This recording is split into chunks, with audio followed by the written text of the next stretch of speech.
Wednesday, everybody. Welcome to this episode of Tequila Talk with the Hombre. Hope you guys had a good week. We got lots of stuff going on today and lots of things to talk about. So let's start with some new stuff that's coming out this week that we should be able to see coming here in the United States. It'll probably be this week or next couple of weeks. The agave vice is coming from Yayo. But talking to John Bollinger about it, I actually helped him with it because he sent me some to try originally, and I gave him some feedback and stuff on it, and they were able to get it fixed and taken care of and stuff. And so now he's like, it's really good. So they're going to send me a bottle to do a review. So I will have a review for you guys on that. And I'll let you know when I get it in and when I do the review. Other things going on. We got the Partita barrel. It's supposed to be in like tomorrow from what they told me. The Añejo, the high proof cast strength Añejo from Partita. I did a barrel selection on that. It's supposed to be here in a distributor tomorrow. So we'll see though. It's been running late. It's supposed to be here a while back. Hey, Six Side Worldwide. Welcome. Glad you can make it. So that one, we'll see. I'll post when it comes in. I don't bet on any of these or count my chickens before they hatch on those, because things always happen where things get delayed and stuff. The Carrera Joven is doing really well. Now the Joven, I want to explain something to people because I've been getting a lot of questions about it. The Carrera Joven is a batch that I created for Carrera. It is a one-time batch. It is a limited edition one-time batch that I mixed. One of the ideas that we've had with this is that if this is good, people enjoy it, we may every year around the same time release a different blend, kind of like do a winter blend type of thing for Carrera, where it'll be limited edition, only a certain amount will be available, and we'll create different profiles each time. So next time we could do like Joven's using a different Napa Cabernet barrels or a blending of wine barrels or something where we create a unique flavor profile. So far, the feedback from this one has been phenomenal. I haven't had one person come back and tell me they didn't like it. Everyone's been ranting and raving about how good it is. If you haven't picked it up yet, you can only get it at fermentandstill.com. It's amazing. It's for me. Some people said, well, how does it taste for a Joven? Don't base it based on a Joven. Look at the flavor profile based on an aged tequila. Okay. This is one of the most perfect aged tequilas I have ever tasted. And what I mean by that is when I look, whether it's a Repo, Añejo, Extra Añejo, when I look at those, I look for something that's going to have nice barrel notes with the chocolate and vanilla and fruit notes and stuff that are in there. Nice agave notes that are blended with it, so the barrel doesn't override the agave. Not a lot of bitterness to it. I don't like the bitterness part of it, and that the heat on it is calmed down. There's not a lot of heat to it too. And this fits the bill for that perfectly. I mean, perfectly.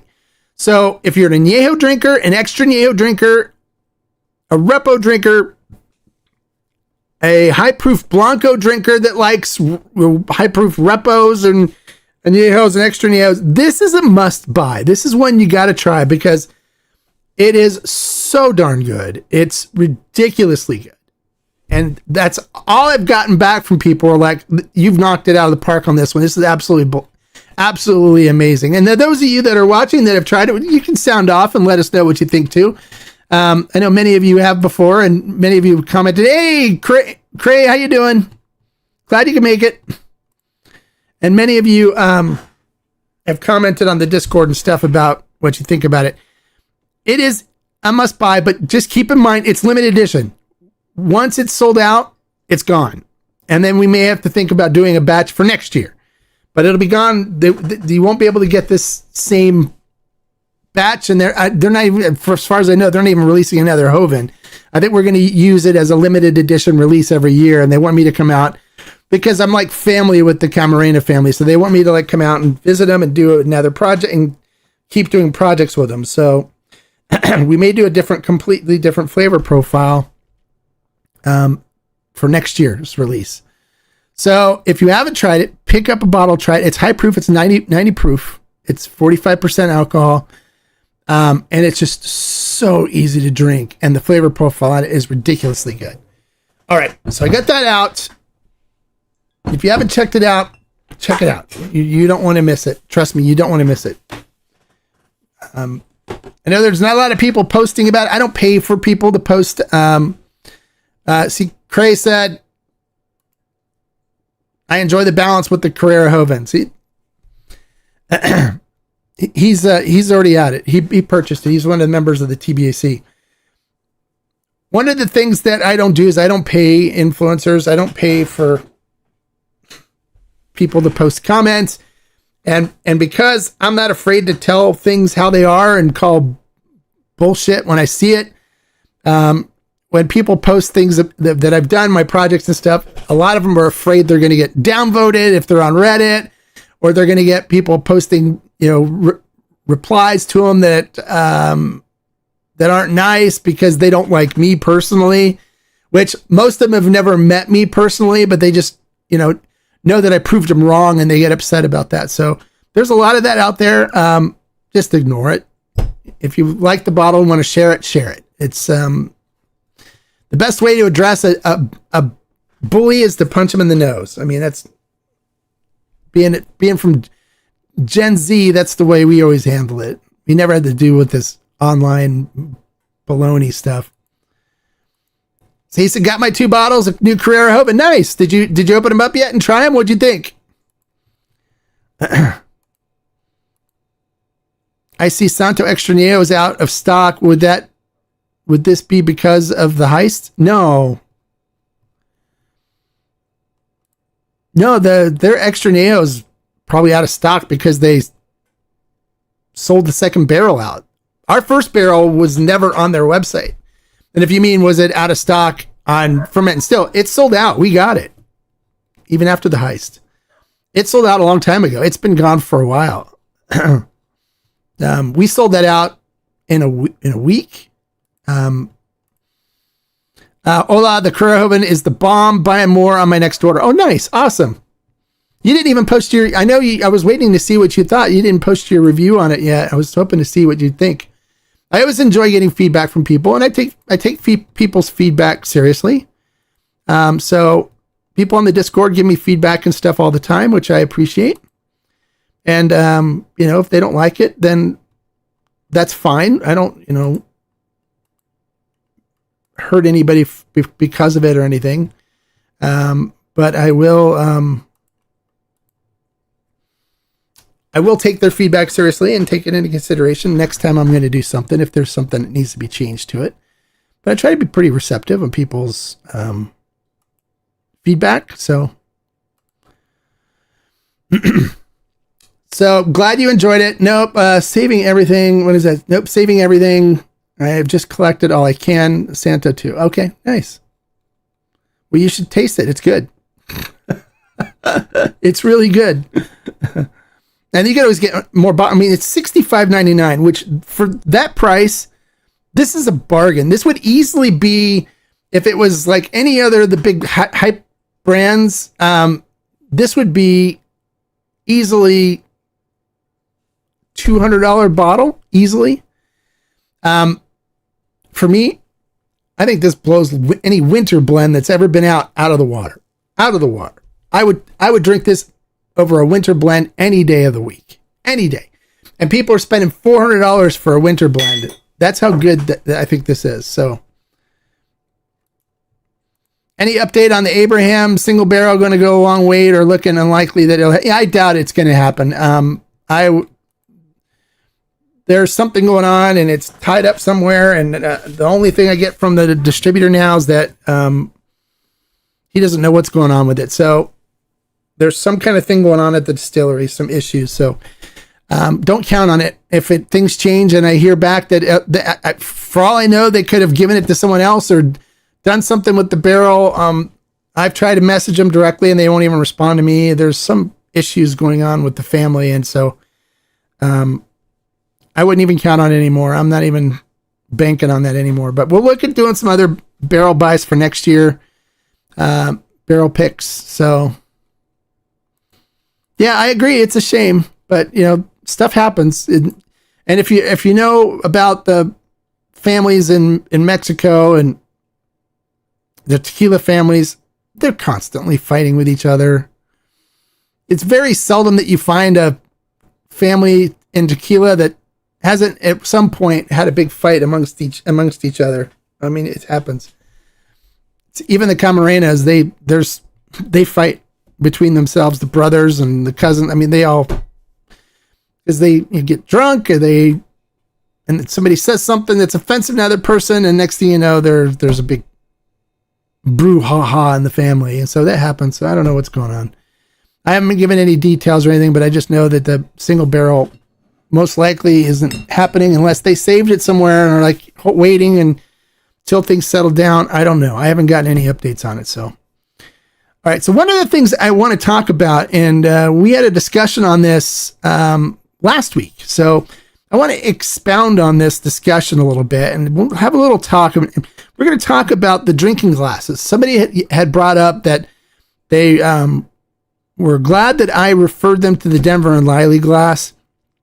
And then there was people saying, oh, it's just, a good tequila will represent itself nicely in, any glass that you put it in. That's not necessarily true. And I like to think of an analogy for that as being like, you take a really well-produced song, really well-produced music, and you can play it on a transistor radio and it'll sound a certain way. Or you play it on a really nice stereo system that has a graphic equalizer that can pull up all the different wave sound lengths on it. It has bass, it has mid-range, it has tweeters, it has everything all lined up so you can hear the full spectrum of music in it. Well, that's kind of like what these glasses do. So a tequila will represent itself differently based on the kind of glass that it's in. You put it in a glass like this and you're not going to get much from it, right? This is a shot glass. You're just going to, you may get a little bit of a smell off the top of it and you just slam it and you do your shot and that's basically it. You're not going to get much. You'll get something, but you're not going to get much. It's not going to really, you'll be like, okay, yeah. And then most of the time you just slam the shot down. It doesn't really let the glass express itself. So next best, you're looking at, something like the Glencairn glass, which it's an acceptable drinking glass. There's nothing wrong with this glass at all, but it's not going to really have the tequila represent itself fully. It's not going to express itself fully because of the way it's made. This is more for whiskey, and whiskey's a different animal than tequila is, in that it's, grain based. It's, higher proof a lot too. Where the max for a tequila is 110, right? So bourbon and whiskey can go a lot higher. And so this is meant for whiskey. This is a whiskey glass. It works for tequila too. It's nothing wrong with using this for tequila, but it's not going to give you the same representation of tequila as a proper glass will. So then you have the Chisholm glass.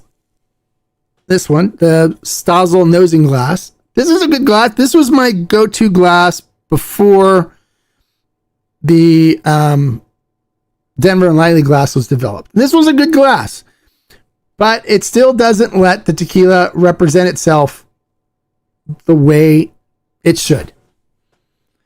And this glass was out before the Denver and Liley was developed, and then they went to Mexico with the Denver and Liley glass. This is the Denver and Liley glass.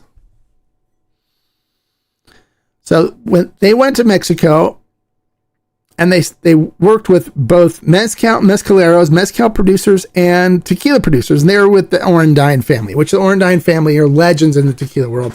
The same guys that run the Arete distillery. And they worked with them on developing a right form and having them test it and say, yeah, what do you think of this? And then when it got to the point where they're like, okay, that is the way my tequila should be represented. Then they said, okay, that's the design we need to go with. They spent 2 years working on the design before they came out with it. And it's all crystal. It's made with lead-free crystal too. And it really does make a difference in the way the tequila sings. And it has to do with the whole structure of the glass, the bowl, the way it comes out at the top, the way it allows all the flavor notes and stuff, and you get the full symphony of what's going on, and you can even pick up more of the flaws in the tequila. So that's why I use this as my evaluation glass, because I can pick up all the good stuff, all the good notes, all the different stuff, but I can also pick up if there's flaws in it, where something that's more closed like this, you can mute flaws. So you may not pick up the flaws part. So if I'm just drinking and not really wanting to evaluate and just sipping or whatever, I could use this. I could use any of it. I could use this too. There's times where I've been out drinking with friends where I just use a regular Glencairn glass, and because I'm not really evaluating it, not looking to get, flavor notes and stuff like that. I've drank out of these before. I drank out of the Stossel nosing glasses when I'm at events and stuff, and they're fine for that. But if I really want to evaluate it, this is the glass that I use to evaluate it.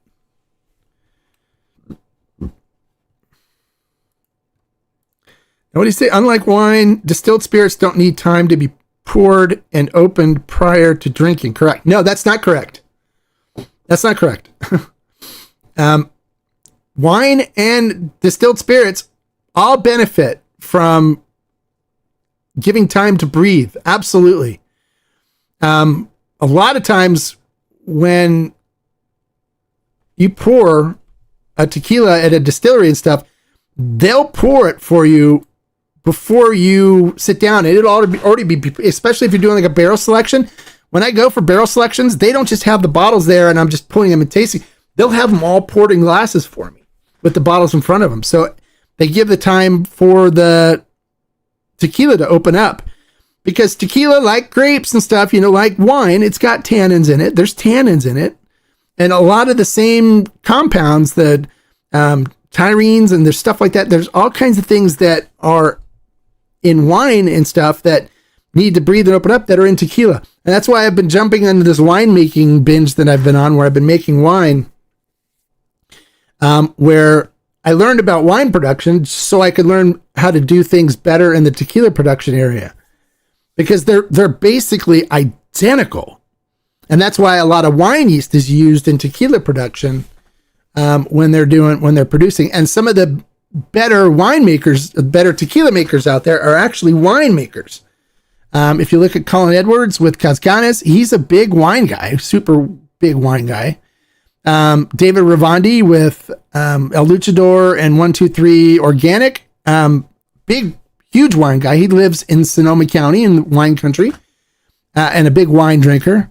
You look at Jimmy Salza, who makes Entremanos, and he also makes Dos Angeles Caídos, and he made Híjole, and he's done a couple other brands. He's a huge wine guy, where he actually teaches wine and mentors people on wine stuff as well.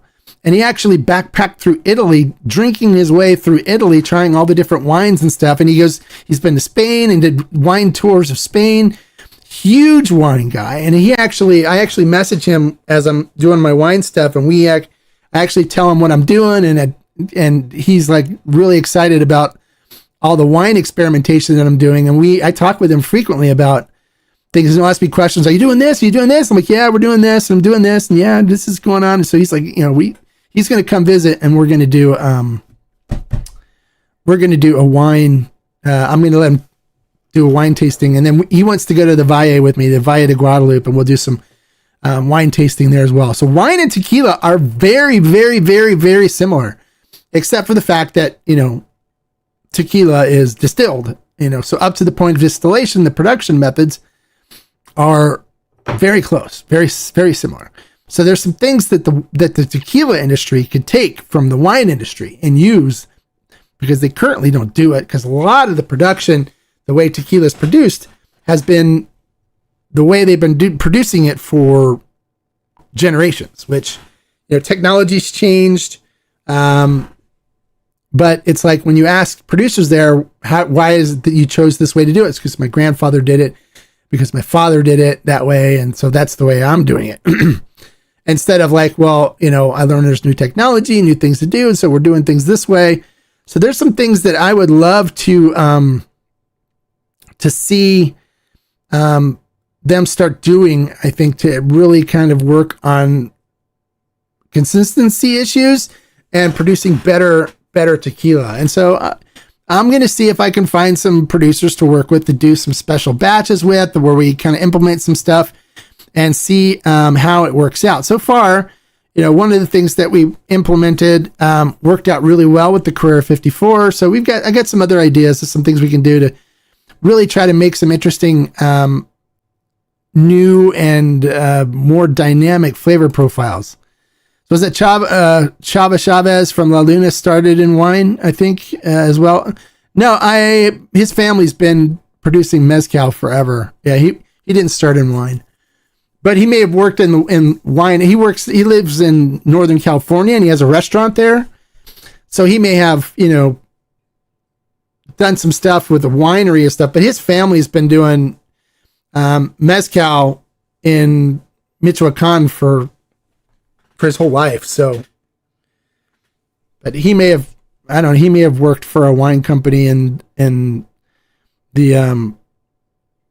Northern California or something. He has a restaurant there. I know he has a nice restaurant. I haven't tried his restaurant yet, but his family's been doing mezcal production and stuff in Michoacan since before he was born. So he got to start helping with his dad at his home distillery.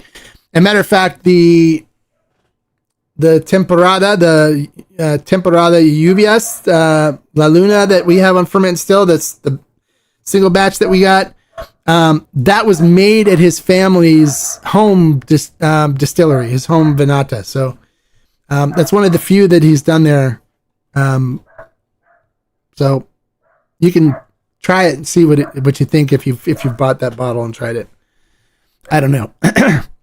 So then the last glass that I didn't show yet, but I could, is one that I'll use for mezcals, because it's really meant for mezcals, but it's a copita. Not really meant for tequila when you're trying to evaluate it and stuff. I'll use this for high proof mezcals. It's good for that, because it lets just everything kind of just fill the room up with the aromas and essences and stuff from a high proof mezcal. But I'll still, if I'm going to evaluate a mezcal, I still use the mezcal glass from Denver and Liley. I'll still use this for evaluation. But if I'm just drinking it and enjoying it, I can do the fun thing and use a copita. These are great. There's clay copitas too. So the glassware does make a difference. Just like with wine too, there's different wine glasses for different wines. You can have a white wine glass that's meant for more white wines, which are chilled on the colder side, more colder and served chilled. And then there's Burgundy glasses, which are meant for more the Burgundy style wines. And then there's Bordeaux glasses, which are meant for more Bordeaux style wines. So there's different glasses for different wines. There's different glasses for different liquors as well. And some people just like using snifters. It's like, well, if that's what you like and that's what you want, great. But if you really want to get the most out of it, get the glass that was designed for it. Otherwise, you can drink out of whatever you want. It's no big deal. Denver and Liley, I agree. They're 100% top notch. And I have no affiliation with Denver and Liley at all. I don't do anything with them. I don't get any commissions. I have no interest in them at all. I just found the glass. And actually, one of my viewers was the one that turned me on to them. And then after I tried them, I fell in love with them. And so that's now all I use primarily when I'm doing evaluations and videos. I got like 8 of them now. I still probably can probably buy 2 more. So you guys don't forget to click the thumbs up and give me a like while you're sitting here watching. It doesn't cost anything to give a like. Come on. It's only 3 likes so far. Just go ahead and press the like button. Give a thumbs up. And then if you have any questions, ask away. I'm here to answer questions and stuff as well. Let's have a conversation. Let's talk about things. What do you think about what I said about the glasses? And if you could just disagree with me or you agree with me, let's have a conversation. We can talk. That's what we're here for. So, what else can we talk about since I'm waiting for you guys to ask questions? Ohio State gets to play. Looks like they're going to be in the college championship playoffs coming up. I'm also a big USC Trojans fan, so the Trojans play Oregon this weekend. I'm looking forward to that.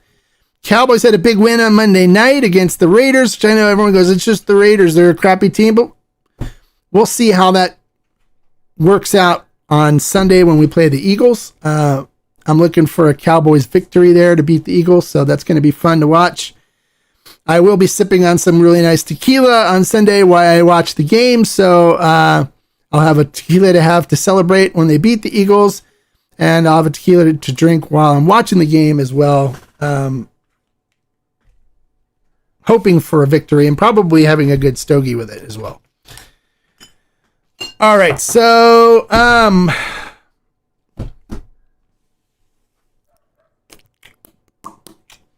what else do you guys want to talk about? Oh, let's talk about. I have another topic I want to talk about. It's imperative that you guys understand. What's this? I have not had the Alma de Jaguar Barrica series yet. It hasn't made its way to the West Coast yet. We're waiting for it to get here. But once it does, I'm sure they'll send me a bottle to do a review of. But I know Ferment and Still is going to be getting it, but it hasn't made its way to the West Coast yet. Once it makes its way here to California, it will be. I will definitely review it. But there hasn't been anything from Alma de Jaguar that I haven't really liked. Jaguar. I just want to call it Alma de Jaguar, but everyone's like, oh, Jaguar. All right, so I haven't tried it yet, no. But we have the Yayo Miami Vice, Agave Vice coming soon too, and so we'll have that. I do have the Yayo Luna and Sola I need to review, and I got the G4 Classico I need to review as well. So I'll get those up. I'll get reviews of those done. I'm working on the shopping series as well for the holidays, so telling you guys about some good tequilas to get for gifts for people. But that's about it. So there's all kinds of new tequilas coming out with all different kinds of new spins to them, and don't feel like you have to buy everything or try to get everything, or that you're going to miss out on something if you don't, because you're not. Seriously. Yeah, I don't care. I'm just going to say Jaguar. I don't care.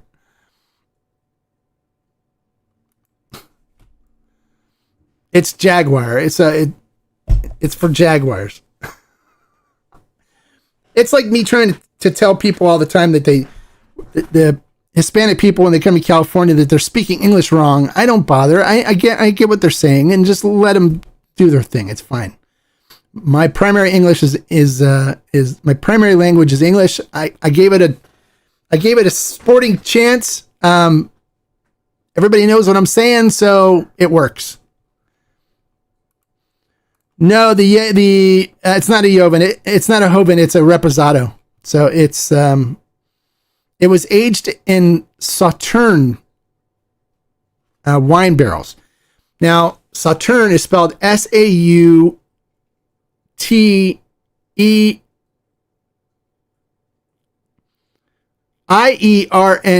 So it looks like Sauternes, but it's Sauterne.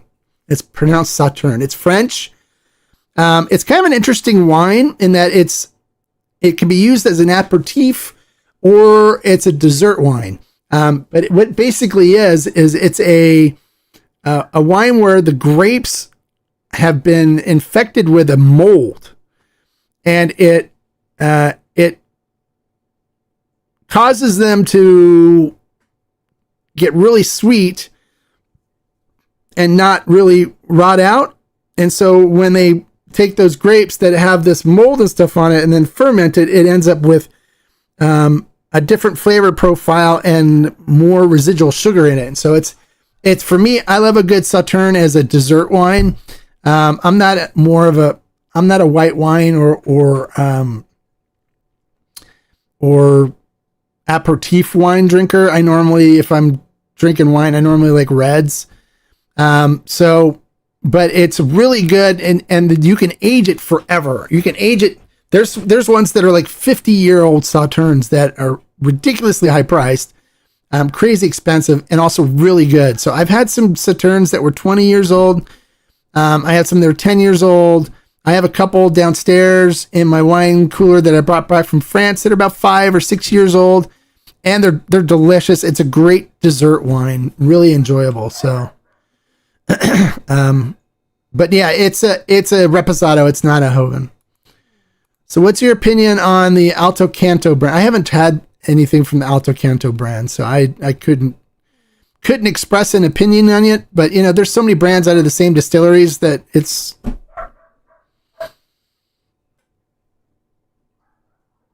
at some point you got to get to the point where you're just like, okay, why? Why do I need to try every brand out of a distillery? If there's a brand that I like out of a distillery, why not just support that brand? Why do I have to try all of them? So this was something, I did what you guys did when I was younger, but it's kind of something you learn over time where it's like, G4 came out with a new tequila. Oh, I got to go try it. There's a new brand out of 1579. I got to go try it. Oh, there's a new, I can't miss out on this one. I got to try this brand. I got to try this. And then what happens is you end up with over 3,000 bottles of tequila that you're going, holy shit, how am I going to drink all this before I die? What am I going to do with all this? So instead, find ones that you really like, drink them until they're gone, and then buy more and support the brand that you enjoy. I have a ton of tequila here, and it's like I cannot drink this before my life ends without ending my life. So if they want to send it and have me do a review, I'd love to do a review of it, but I don't go chasing new brands and stuff anymore. For me, it's for a lot of the influencers out there, they feel like, I've got to do it in order to stay relevant. I don't have to do that to stay relevant. I can give you guys some old bottles and give you kind of really good information about the way tequila is made and stuff. And the new brands that want, an honest, unbiased review, that don't want to pay for it, they can send me bottles. I'll do an honest review for them and keep them moving, and we'll be good. So, but Alto Canto's been out for a while, and I haven't felt the need to chase it. But if they send me bottles for a review, I'll gladly review it and let people know what I think about it. And if it's really good, we'll stock it on Ferment and Still. It's easy. But I get to the point now where it's like, I got more G4 than I could drink in a long time. My Ocho shelf, it's like, Carlos Camarena cannot say I don't support Ocho. Look at all the bottles of Ocho right here. I love Ocho. I got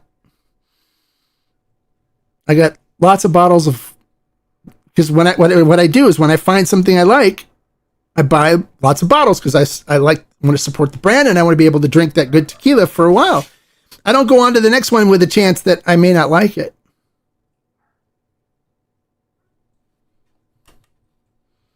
So, yeah, see, El Tequileno is good. Inexpensive Joven. Have I tried it? I haven't tried El Tequileno's Joven. But if I message Tony and say, hey, can you send me a bottle of your Joven, he will. because I know Tony really well. So, but Hovens are Hovens. I mean, it's like,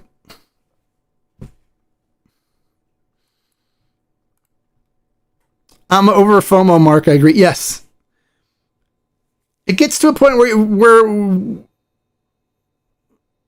you're chasing likes on Facebook or Instagram or trying to make yourself feel relevant because you're finding all this new stuff where, why? You could end up buying bottles and chasing bottles that you don't like. So it's like, I have bottles here that it's like, there's brands that have sent me bottles I've done reviews that I'm like, it's good, but it's nothing that's special. And so what ends up happening with it is I end up sitting here on the shelf and I never go back and visit it again. And so I'm like, well, what good is it going to do? So sometimes I'll share it with people, let other people taste it and stuff too, and spread the word about it. But I've got bottles here that I've tasted once and then was like, okay, it's okay. It's not great, and then I never go back to them. But then I have brands that I go back to all the time because it's like, oh, this is so delicious. This is really good. I have friends coming over. We're going to open this bottle up and enjoy it. Like the Carrera Hoban, I've been through 3 bottles of it already because I really like that flavor profile. It's really, really good. And I can go back and drink this anytime. And I know I'm going to really enjoy what it's tasting like. And it's going to taste consistent because it's only one batch. Where G4, you've seen my reviews of G4 of their, the different, the Madeiras. There's some batches that I liked and some batches that I didn't like. So it changes from batch to batch. You never know. But I still like supporting the brand because I enjoy the brand. Good questions though, guys. I like the questions. That's good. So there's all kinds of stuff coming out, and there's brands that are going to be sending me bottles to do reviews, and I'll review them. I'll let you guys know about them. Let you know about the brands. And if they're really good too, we may do projects with them. But I haven't heard from Alto Canto, so I haven't reached out to him either. But if you want me to review it, reach out, send him a note saying, hey, you should send the Tequila Hombre some bottles to do a review, and I'll review it. And I know some people are like, oh, well, do you get free bottles that, look, just because brands send me free bottles to do reviews doesn't mean that I'm going to be biased about it. I tell every brand that sends me bottles, and even the PR companies that send me stuff that are working with certain brands, I tell them, look, I'm going to give you guys an unbiased opinion. It doesn't, just because you're sending me the bottles doesn't mean you're going to get a good review. But I'll never bash the brand. I'll be respectful. But I may not agree to my flavor profile, which is fine. And I'll, tell people what flavor profile it may appeal to. And they're okay with that. If they're not okay with it, they don't send bottles for reviews. So most brands that know that they produce a good product are not afraid to send me bottles. But a lot of brands that are afraid of the quality won't send me bottles. And I like it that way because then I get less bottles of stuff that I'm not going to drink. It makes it easier for me.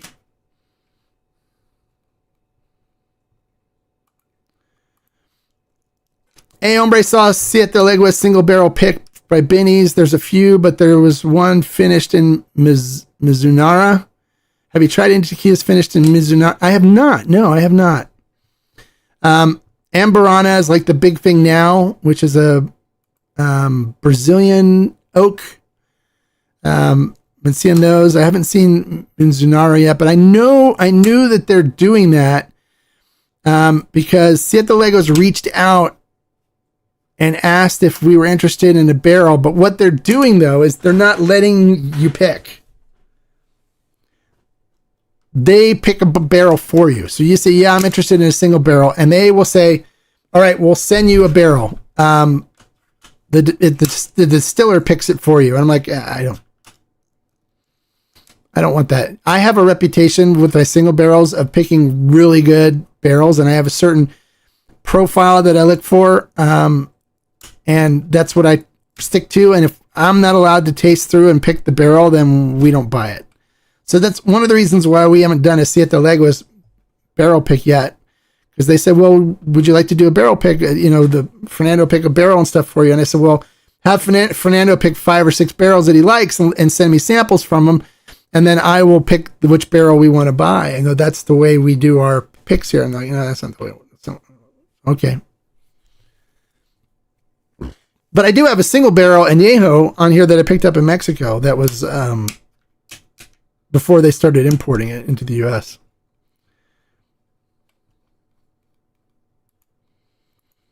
Did you ever get an answer on if G4 is released? Yes, there's no plans to release a G4 within the next couple of years. G4 XA. So that was the answer that I got. He said,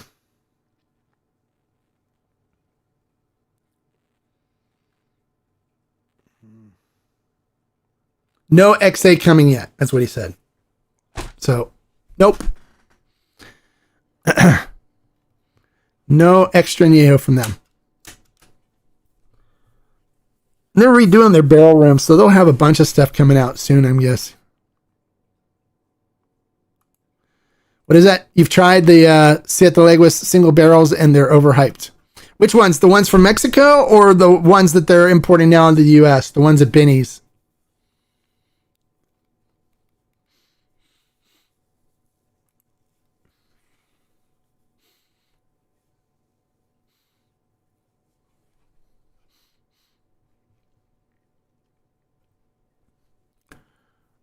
I haven't tried. I need to review the single barrel from Mexico.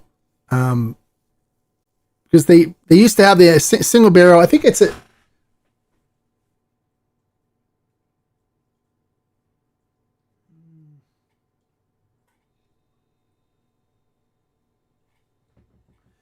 I'm trying to remember if mine is an extra añejo or if it's a añejo. I know it was like... I think it was $400, I think. American dollars. Let me look. I think it's it may be an extra añejo, but let me look. I'll look for you guys. I'll pull the bottle out.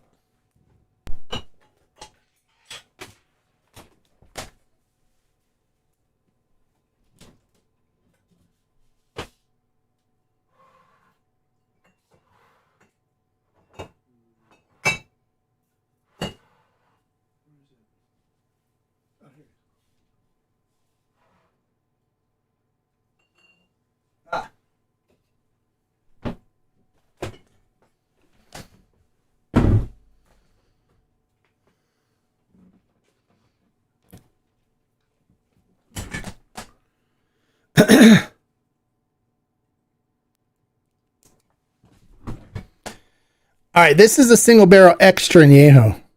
So this is an XA. In Mexico only. So I need to review that still.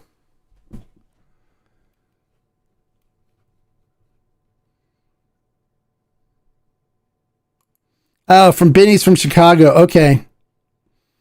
You're from Chicago. Okay. Got it. It's nice to have a referral, Mark. Well, I'm glad I've never steered you wrong. He knows. He's in my...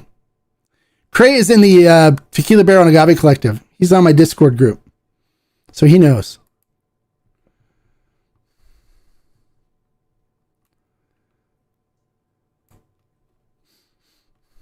There's quite a few guys here that are members of the Discord, the Tequila Barrel and Agave Collective group. So...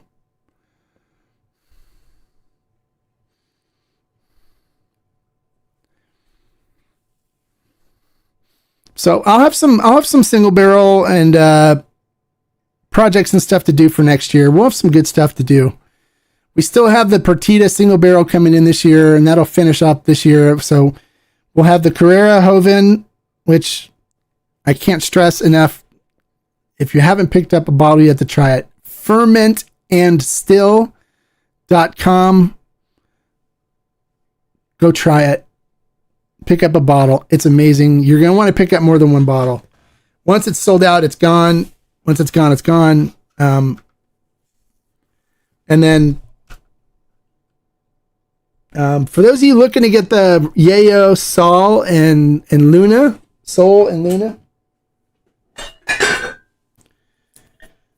it's available on Ferment and Still. And if you order it from there, you'll get your bottle autographed by Sergio Cruz and by John Bollinger. So I need to still review these, so I'll review them. But if you're looking to get a bottle, and you want a nice collector's item, you'll have Sergio Cruz and John Bollinger's autograph on the bottles if you order them from Ferment and Still. And there's not like a different price point on them. There's the same price as if you're buying without the autograph, but you get an autographed bottle. So something that John offered me since I'm a friend of the brand. So many bottles laying around here.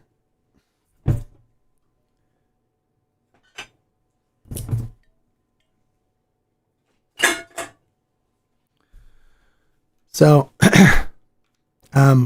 that's kind of a nice thing too. So if you want to get autographed bottles, they're available. Don't forget to click the thumbs up, guys. Give me a like. Give me a like for sitting here with you guys.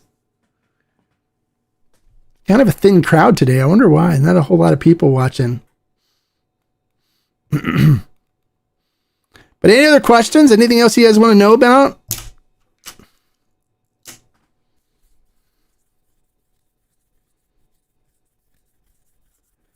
All right. Somebody had mentioned that we should talk about history of some tequila families. So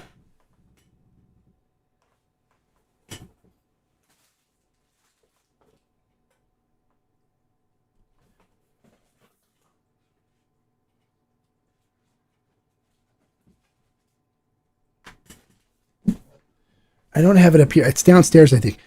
I'm going to start doing on the live streams. I'm going to start going over histories of some of the tequila families. I have a book, The History of the Camarena Family, because I'm been made an honorary Camarena. And so I'm going to go over the history on the live streams. I'll touch on the history of the Camarena family. So make sure you tune in on Wednesdays at 3:00, and we'll go over pieces of the history of the family. And I'll have the book here and show you guys some stuff, cool stuff about the family, so you can get a little history lesson too on tequila production and stuff, and the history of the family, and how it's really interesting with tequila families that a lot of the families are intertwined with each other. So believe it or not, Chava with Torres from Cascaween is actually a cousin of the Camarenas up around us. They're actually related. And I'll show you this stuff that talks about that relation to them. But there's a lot of aspects of the family that are related. They thought about, there's actually parts of the Cuervo family that's related to them. And so I'll show you the mix and stuff. It's kind of intriguing. Have you thought about doing a home distilled agave spirit mark with your wine and beer home crafting experience? No, I have not, because home distilling is illegal in the United States. And because I have such exposure and people know who I am, I tend to steer towards doing legal things and not doing illegal things in my humble abode here. So I will not be doing any distilled stuff because it is illegal in the United States to distill. Once it becomes legal, once they legalize home distilling, then I would consider doing home distilling stuff and doing some content on it. Maybe even working on getting some agave juice and stuff and doing it, from my friends in Mexico and doing some batches here myself. But I don't want to end up being exiled out of Mexico and having my home invaded by the CRT and having to hide in exile from lawsuits from like some other people have had issues with. So I prefer to not do illegal things and to not challenge the United States government or the Mexican government on doing any illegal activities. I like to keep my nose clean. So I won't be doing any home distilling. Or if I am doing it, it's not going to be public where I tell you guys about it. I will not be sending bottles off to people to have do reviews and stuff either. I'm a little too smart to do something like that.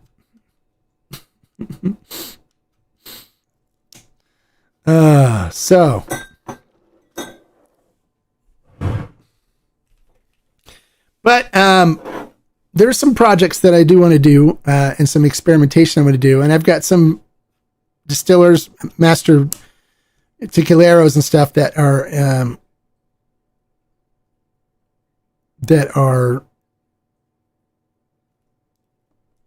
interested in doing some stuff. So permits are necessary. There's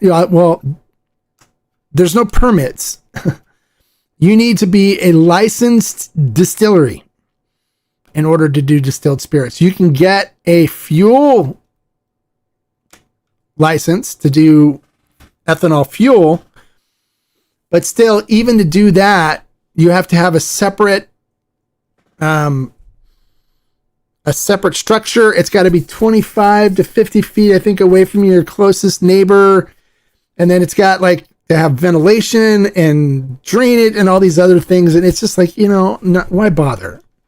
And I have no desire to make fuel. And so if they come in and see I'm making something that's consumable, because in order to do the fuel part, you have to put stuff in it that makes it so it's not drinkable. And if they come and spot inspect you and the stuff that you're producing is drinkable, then congratulations. You earned yourself a hefty fine or even some handcuffs, or if they like your property enough, they can seize your property. Are you getting a Cascaween barrel soon? No. Not soon, no. If you were making your own tequila brand, what distillery would you go ask to produce it? There'd be probably a couple of different. I wouldn't ask a distillery. I would ask a person. Because you can ask a person and they can make it at any distillery.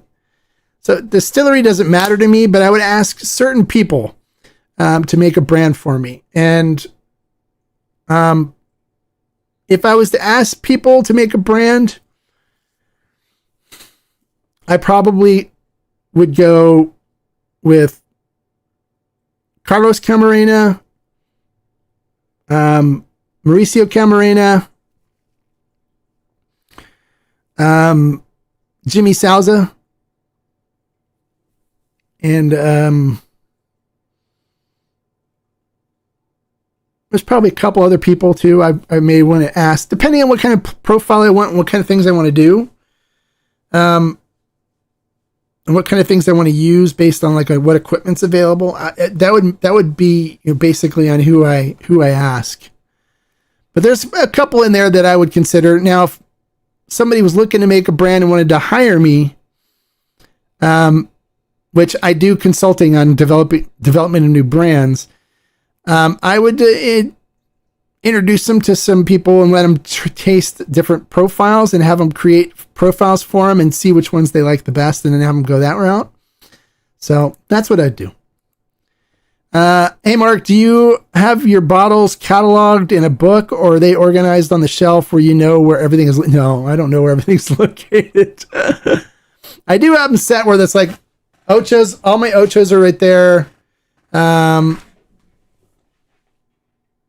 Like Dos Angeles and stuff are right there, and some Tapatio and all my Raisols and my like shorter bottles are there. My really tiny bottles like Tao and stuff are up there.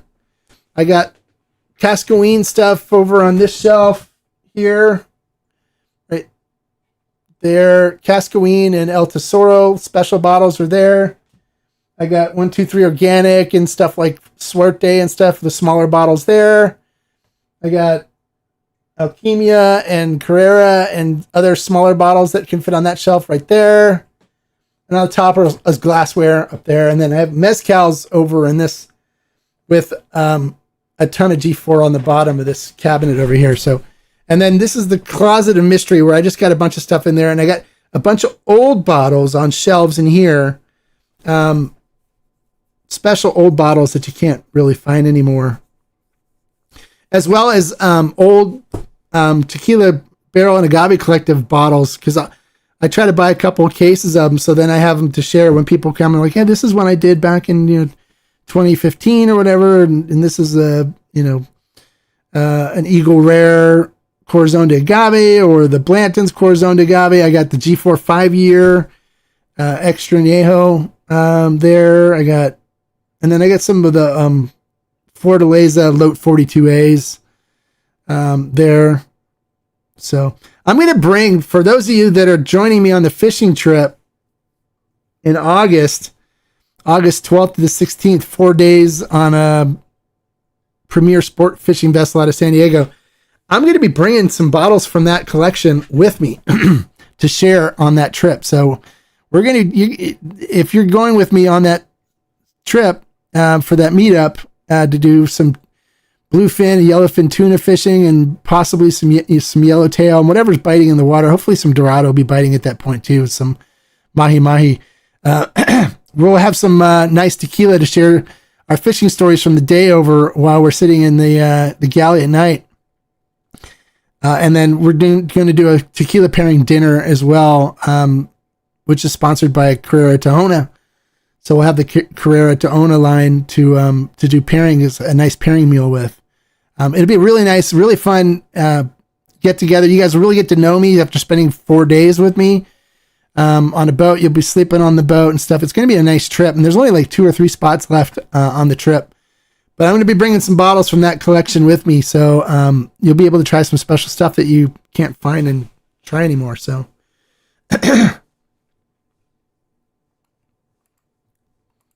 Sergio Cruz? Sure, I'd talk to Sergio. But, 1414, they're doing a lot of different brands out of there now. So that would be something I look at too, is how many profiles they're producing. They're doing a lot of profiles out there. And they're really busy. They're doing a lot of brands. And so one of the things that I would want to consider when looking to do a brand, though, is how busy the distillery is, and whether my brand's going to get the attention and stuff that it deserves if I was doing one. But I'm not doing one, so it doesn't matter. But, of course, I'd talk to Sergio and I are good friends. I'd talk to him and see what him and Sergio Vivanco would do and what we could do together.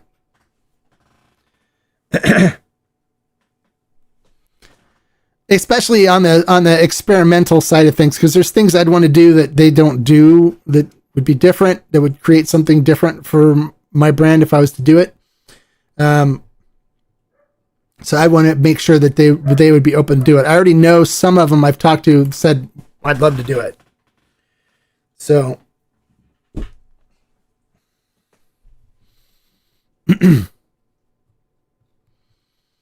so guys, if you're here and you haven't clicked the thumbs up, give me a like. Give me a like. Doesn't cost you anything. I'm here answering questions, talking to you guys. Click that thumbs up button and give me a like.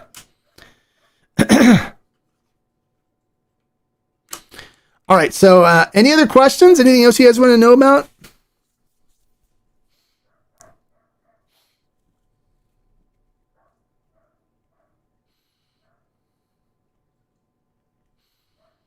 All right, so some key takeaways today. Don't get caught up in what all the crap that the influencers are spewing right now too. You're seeing a lot of reviews and people saying things that they don't know what's going on, but they're getting paid to do their commercials, so they're doing the commercials. I don't get paid to do any of the reviews. I don't get paid to do any of that stuff. So take most of what you see from some of these clowns with a grain of salt. You know,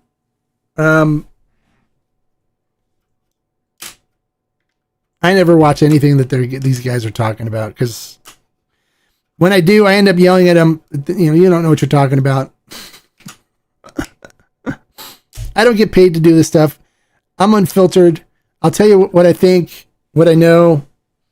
And that's one of the things a lot of the producers and stuff appreciate about me when I'm there with them. They know I'm honest and pure, and I'm not going to blow smoke up their keisters or anything like that. Instead, I'm going to be 100% honest with them. That's how I was able to really kind of help out Yayo with the agave vice. And he ended up calling me back going, you know, you told us that there was something off about it, and it was then evaluated by the CRT, and they said there was something off about it, which we had to fix. So it's fixed now. It's supposed to be delicious. So I'm looking forward to getting the agave vice bottle from them and doing a review on it. Well, in all honesty, in order to be 100% transparent, I am getting paid by Yayo. They are paying me, but they're paying me in sour watermelon Mike and Ike's. Yeah. That's what I get paid in, because when they send me a sample bottle, John's been putting these packages of sour watermelon Mike and Ike's in them, so it doesn't sound swishy from the liquid in the bottles. And so the first sample they sent me, the Rosa Reposado, it had 1 bottle in it. And when they sent me the Luna and Sol, it had 2 bottles in it.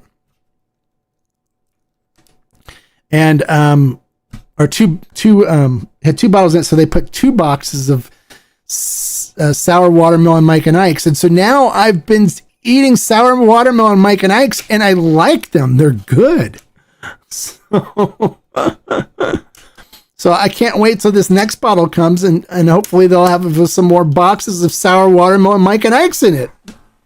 But it doesn't dictate whether I'm going to give them a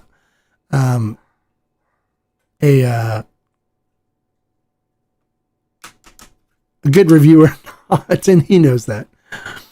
But I know his son Enzo really likes sour watermelon Mike and Ike's too, and John and I talk about him, and he's like, once you start eating them, you can't have just one. And you know what's really good too? Another candy that I don't mind snacking on too, if we're talking about candy and tequila. Have you tried those Skittles popped yet? Those things are ridiculously good. If you ever have a sweet tooth, I have a sweet tooth. So if you ever have a sweet tooth and you want to try a new candy that's actually, it's like crack for me, I think. Pick up a bag of the popped Skittles. They're freeze-dried Skittles. They are so good. So easy to drink, eat a whole bunch of them. And so try those. That's my tip of the day for candy eaters. So I remember when you had Sergio Cruz and Sergio Vivanco on live, they seem really open. Yeah, they're open-minded. They're nice, really nice people. I enjoy them both. I'm good friends with both of them. Really super nice people. Yeah, I mean, I'd talk to Sergio, but there's other people I talk to too, because they're really busy. They got so many brands that are coming out of there now. They're super busy, so.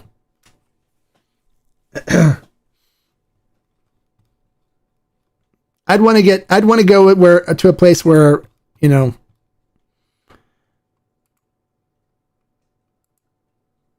where they're not really super busy, and I can get a lot of stuff done and do interesting things that's not going to affect the other brands that they're working on, you know.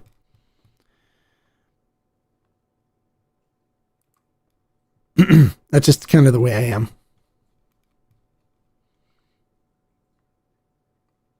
Hopefully that makes sense.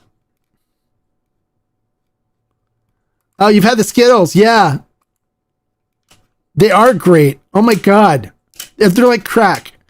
I got a bag of them and I was like, oh, these look interesting. And so I started having some and then I ended up like buying five bags of them and like, God, these things are good. Here I am, 57 years old and I'm snacking on Skittles at times. It's like, wow. But they are great. I agree.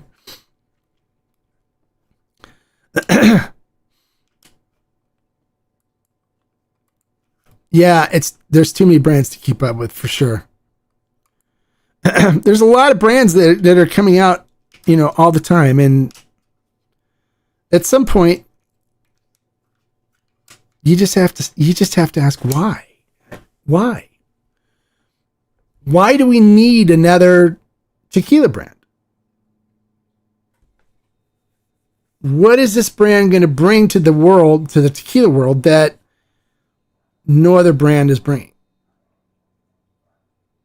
And that's why if I was to do a brand, I want to create a brand, I would look to bring something to the tequila world that isn't already in existence.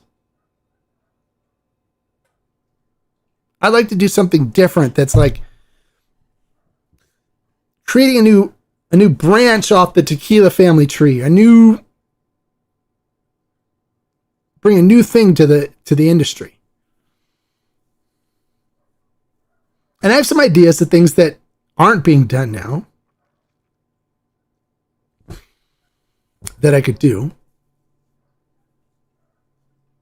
But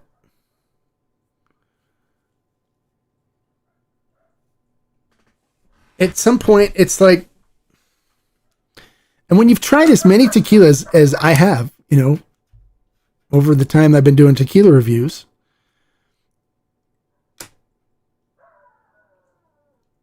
you start looking at them, and so that's why like people look and they go, well, you give a lot of things 4 agave or 4 out of 5 agave reviews. 4 out of 5 agave for me means that, hey, it's good. It's good. But when it hits 5 agave, that means it's something different. It's giving me a different experience. It's giving me something that I can't get with any other brand out there. They're doing something different, something unique. They're giving me a flavor profile that is unrecognizable or doesn't bring up a memory of another tequila brand, right? So that's seems like a sensible approach. Thank you. You'll eat anything. I'm a dark chocolate fiend too, so don't get me started on dark chocolate. That's why for me, doing freeze-dried Skittles was kind of a new thing for me, where normally I could sit with a fine chocolate, a fine dark chocolate. I've got some dark chocolates from all over the world. Every time I go to Mexico, I'll show you guys these. If you ever go to Mexico,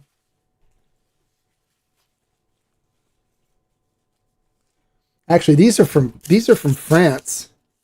Chocolate Noir. This is from Paris. Chocolat Noir. So this is 70% cacao. This is 72%. Now let's talk. This will be an interesting subject.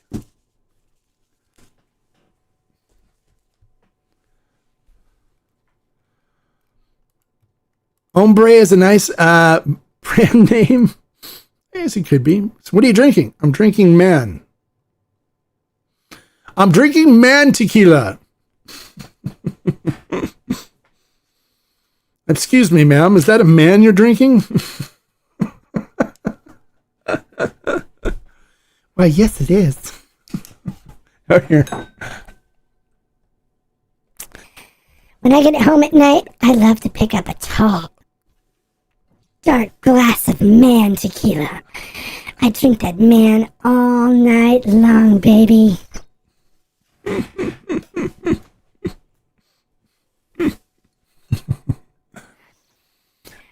When I go home, I like hombre in my glass. Almost sounds dirty. Could be a dirty tequila. It's like, Excuse me, ma'am. What's in that glass? That's a tall, dark, handsome glass of man.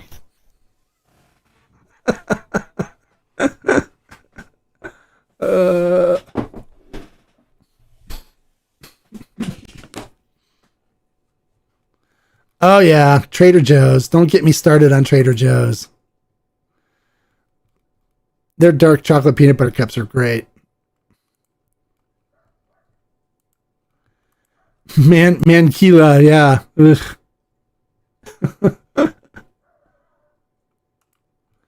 The Hombre brand could be similar to Artinom. It could. We could do, I could just have different producers do different aspects of it. I mean, that could be interesting. But then what happens is I have to become biased to man tequila, to Hombre tequila. But one thing that's cool about it is to say, yeah, you can complain about me being biased to my Hombre brand. Well, be a man and deal with it. Drink man tequila. Somebody's going to steal that now. What live stream did I just join? You join one where we drink hombre tequila. Nothing like a tall, dark glass of man.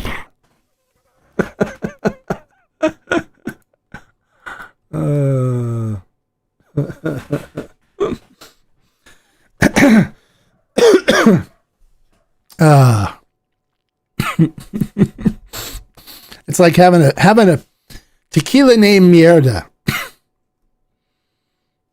So what tequila are you drinking? I have a glass of Mierda. It's very nice. No, Mierda? No Mierda. Don't call it man juice, right? No. It would not be man juice. It would be hombre juice. But hombre is man in Spanish, so. You like that idea? Similar to Artinom. We could do that. I mean, I could have different, producers do different things to like Artinom, but expand it. But yeah, I don't want to get into doing a brand though. Yeah. 396 did go there. Yeah. Please deposit another quarter for 30 minutes.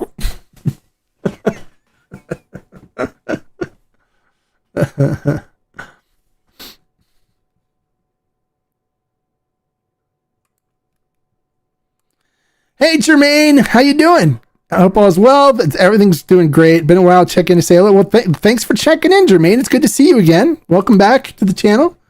Glad you could make it. We're having a good time talking about a tequila brand that everybody wants me to create called Hombre Tequila because every night, every woman should go home and have a nice glass of man. I like my tequila like my men, stiff and strong.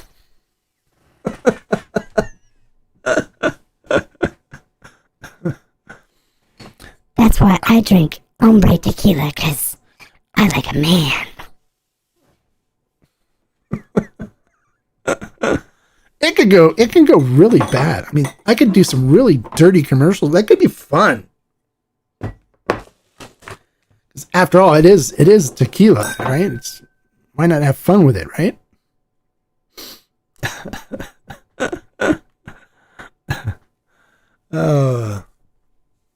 Now watch, I'm gonna start getting DMs from people. Hey, I want to create Hombre Tequila with you. Now, of all these producers going, why don't we do it? We'll start here. Like, no. I don't want to create a brand. I like to keep my biased, unbiased thing going. And if I had a tequila brand, I'd be biased towards my brand because people wouldn't want to send me bottles for honest reviews because I would be conflicted and have something that competes against them. And I don't want to do that. But if somebody else wants to create a brand, I'd be more than happy to help them. I do consulting on that. So So you can reach out and I'll be more than happy to help you creating a flavor profile and creating a brand and walking you through the process.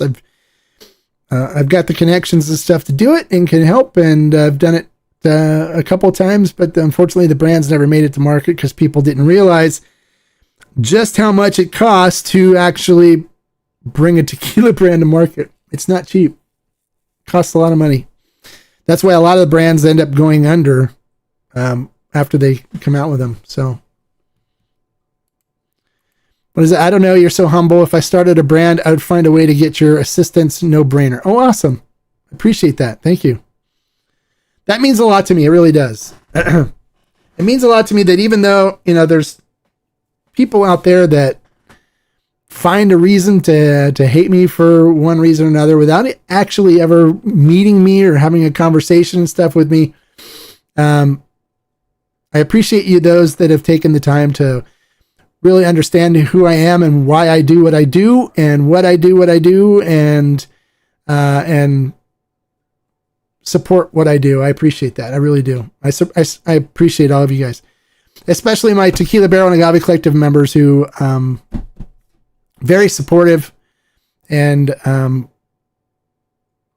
they know that I would never do anything to deceive them or to let them down in any way. And then if I say something is good or I do it work on a project, it's going to be one that I stand behind 100%. And they've seen that because there's been some single barrel projects and stuff that have come across that we looked into that I couldn't see myself standing in front of them and supporting them. And so we've ended up passing on doing them. So, and I hope they understand that the reason why we did that was because I didn't feel it hit the quality level that it needed to be in order for me to say, yeah, this is something I want to put the Tequila Hombre name on it. So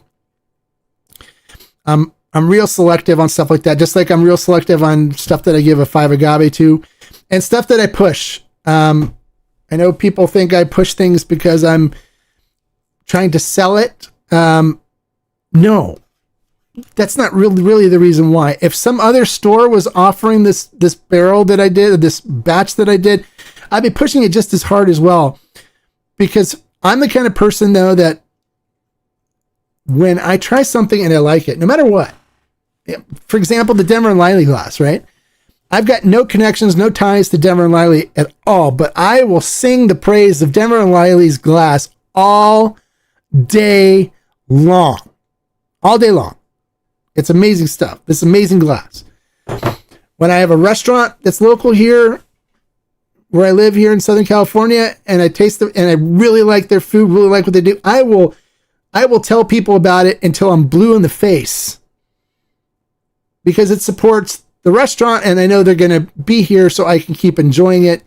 And it helps a family that owns the restaurant, or families or people support their family and create a livelihood for it. And it doesn't go away. That's the way I am. So when I find something that's really good, I will rant and rave like a lunatic about it. And sometimes what I do is I will arrange for my partners to buy the whole batch, like I did with the Viva Mexico, which supports Sergio Cruz and Sergio Vivanco up at 1414, but also allows me to get you a way of trying this without having to look for it and hoping some local store picks it up. Instead, you can order it from Ferment and Still. That's the reason why I created Ferment and Still, was to provide an avenue for people to get tequila that I talk about. Because when I first started, I didn't have Ferment and Still. When I was doing these reviews originally, I didn't have Ferment and Still. And people would always message me going, I can't find it where I am locally. I'm like, oh. And so I have to try to look online to see where they could find it and try to find an online retailer that could ship to them. So I said, I think it'd be easier if I just found some partner here that we could partner with that could do the fulfillment and allow me to build a store where when I like these things, we can work on getting them distribution here in California and stock them on the store so people throughout the country can get their product and enjoy it, which supports the brand. and allows people all over the country to get it. So that's the reason why Ferment and Still was created. And so it's been very effective. And brands that send me tequilas for review are really interested in getting their products listed on Ferment and Still. So all of you can have an opportunity to try it, to get it and try it if I like it. So if I like it, we work on it, bringing it onto Ferment and Still. Now, sometimes they don't have distribution here in California. And so I've got a lot of contacts with distributors because a lot of them will send me bottles to review of their products that they want me to do a review on. And if I like it, stock it on Ferment and Still. So I've got connections where I can connect them with local distributors and get them distribution here, which helps these brands. And a lot of distributors, if I tell them this product's good and I'll order it for Ferment and Still, please carry it, they will consider carrying it, where normally it's hard for smaller brands to get distribution. So I do things to help these brands.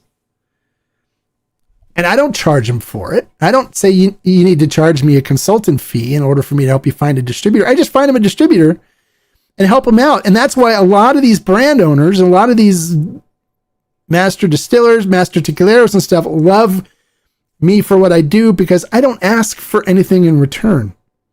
I don't ask them to pay me to do this. I don't force them to do anything. I help them. And I'm a firm believer that if you help people and you do things for people and help people, it'll come back to you. It'll come back to you somehow. But you don't need to say, hey, I want to force you to do this because I need to make money on this or whatever.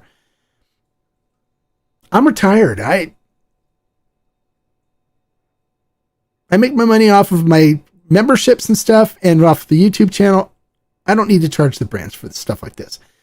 And if I can help them, and if I need something from them later, where I say, hey, could you do me a favor?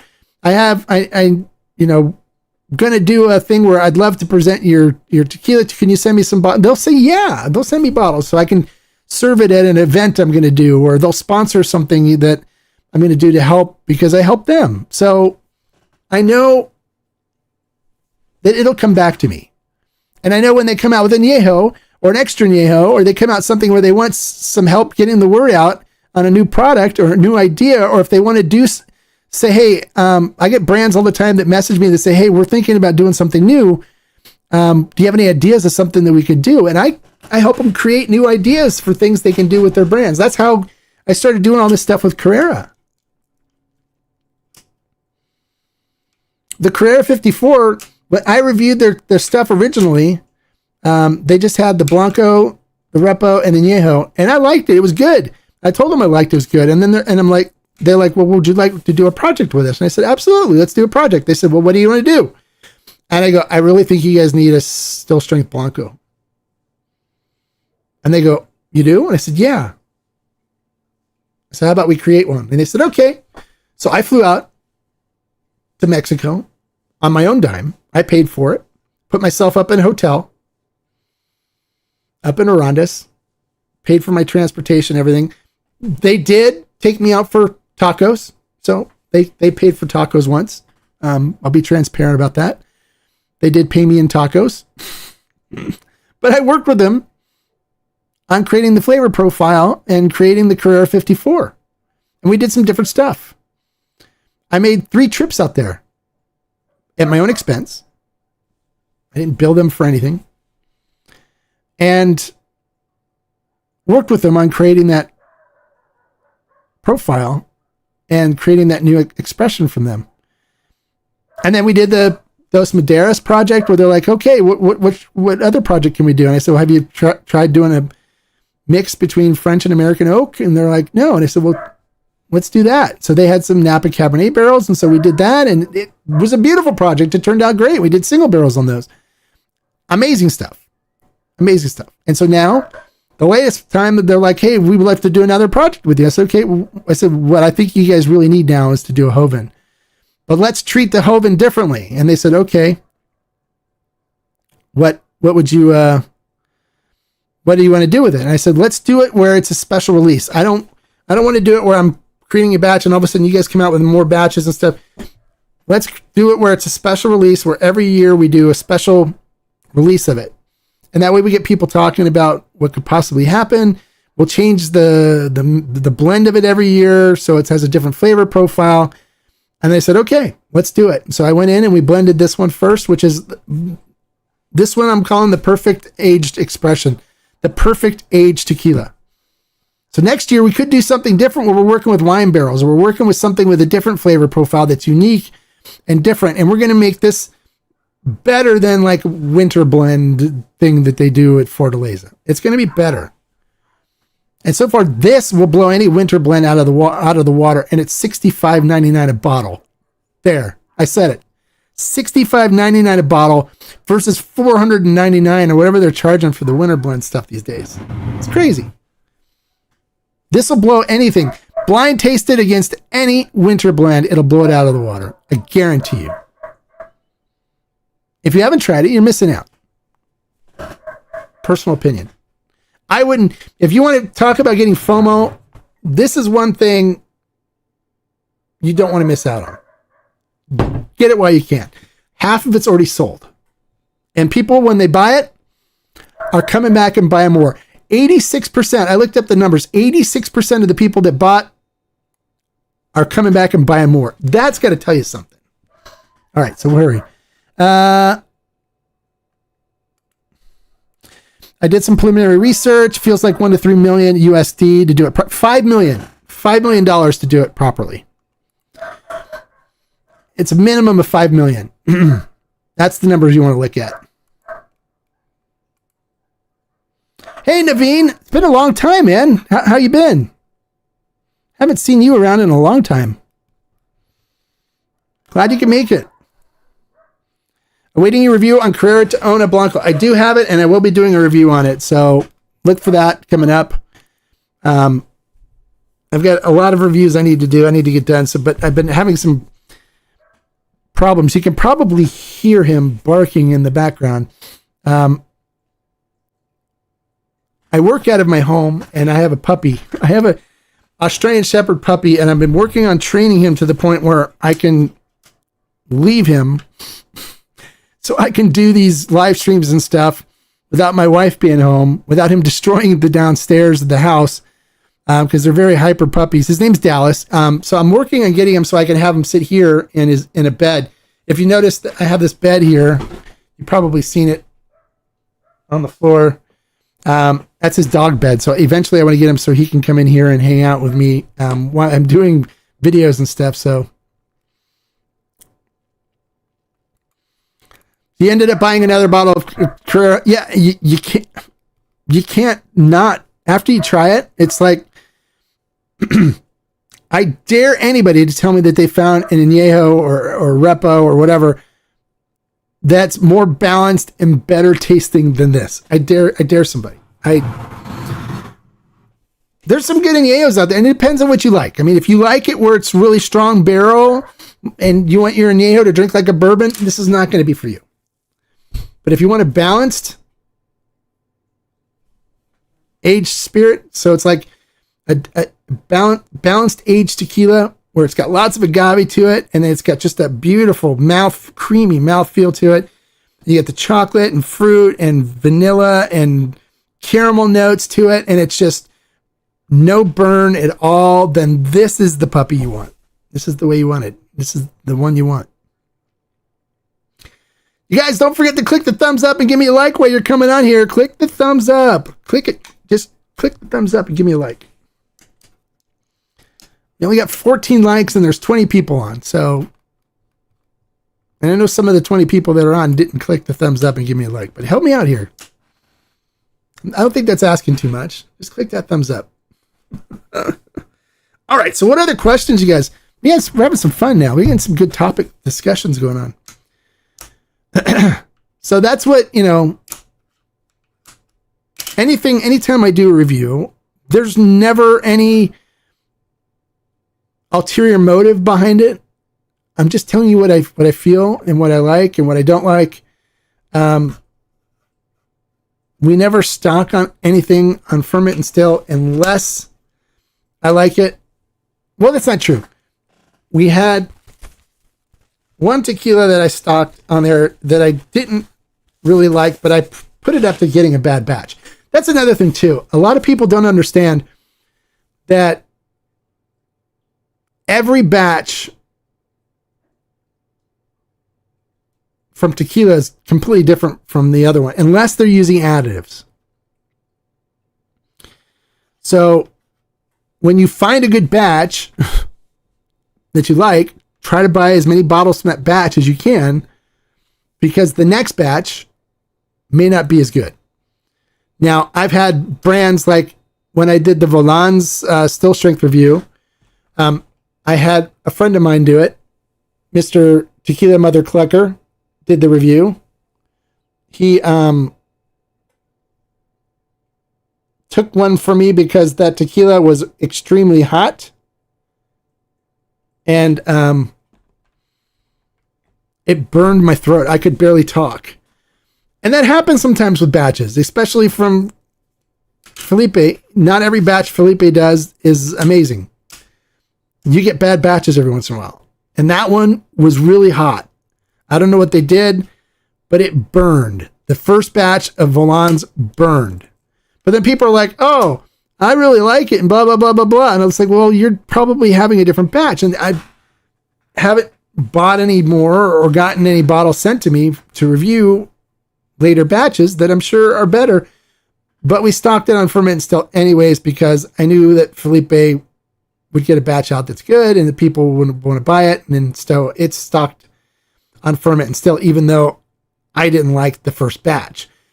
But that's the way things are, though. So sometimes I'm trying to do, when I get bottles now, I'm trying to look for batch numbers and stuff on them before I give the when I give the review, so you can look for the same batch, and that way you can compare your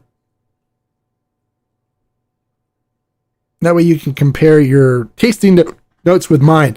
Where from a new batch, you're going to have completely different tasting notes. So you can't look at my video and say, yeah, I'm getting the same stuff, because we're not drinking the same stuff. That's how different. I could put down a lineup of 6 different batches of G4 tequila, let's say Repo or something in front of you, and each and every one of those will taste the different. Well, you're thinking you're tasting probably 5 or 6 different brands.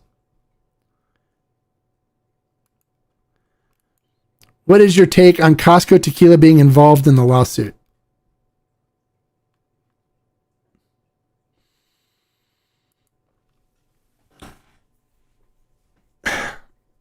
Here's my take on the lawsuit.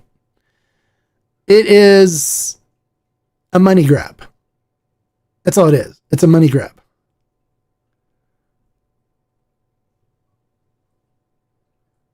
So it's a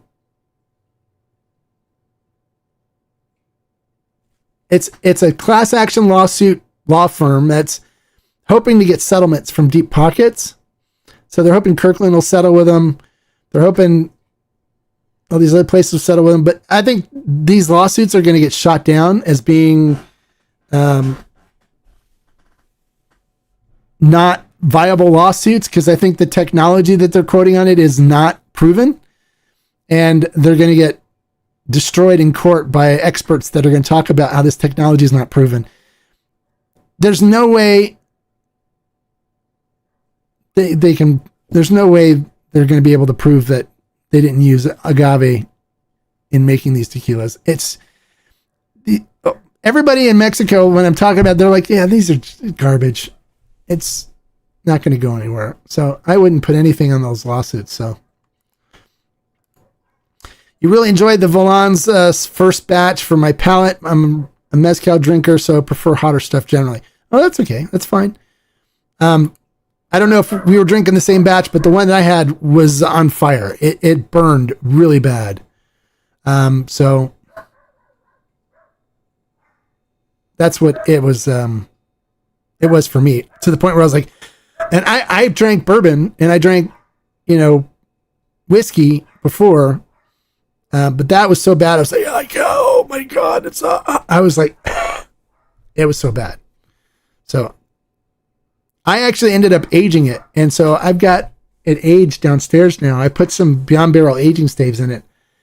And so I'm about ready, I think, to send it off for my Discord users to try. I may send it off to them for the agave lovers to try and tell me what they think.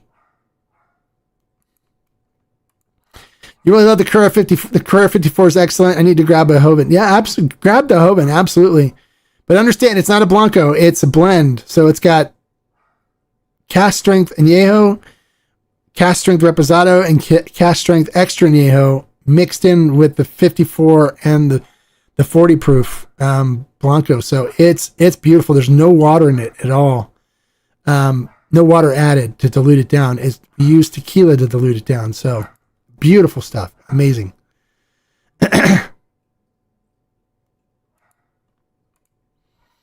It breaks down into sucrose and sucralose, doesn't it? Kind of makes the whole idea of testing your real agave pretty much impossible. Yeah, actually, it breaks it down into fructose. So it's fructose and sucrose.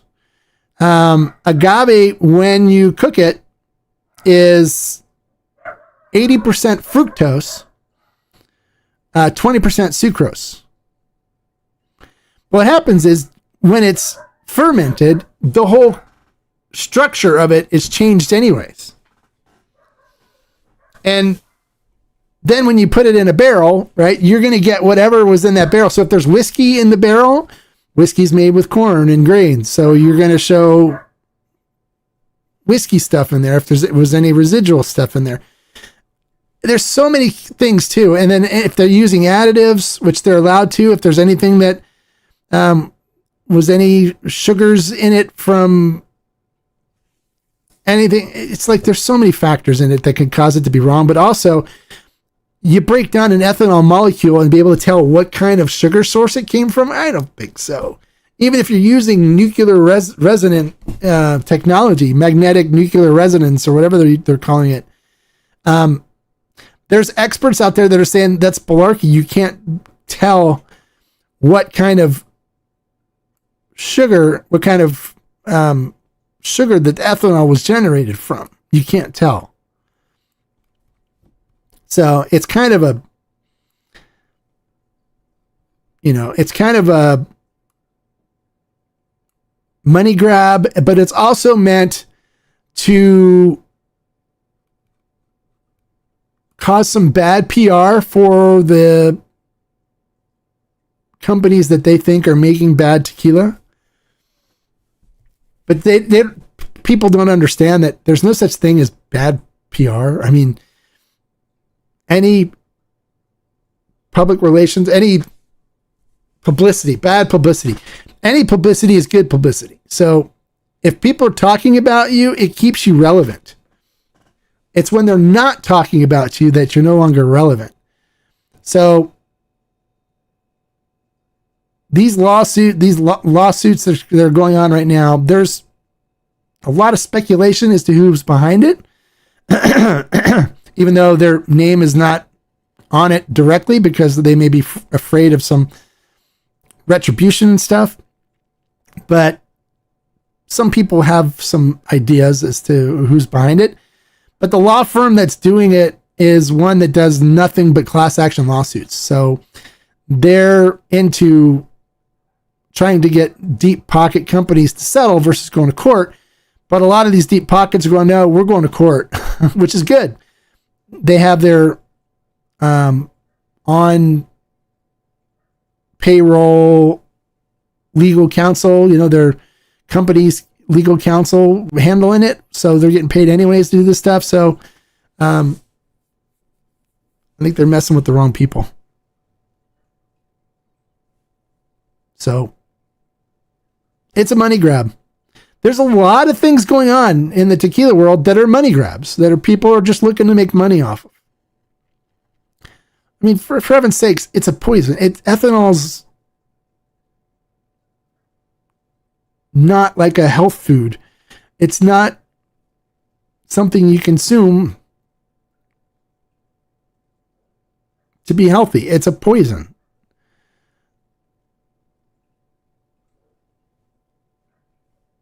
and it's gets you drunk. So it's like, oh, I want mine to be 100% agave. Well, why?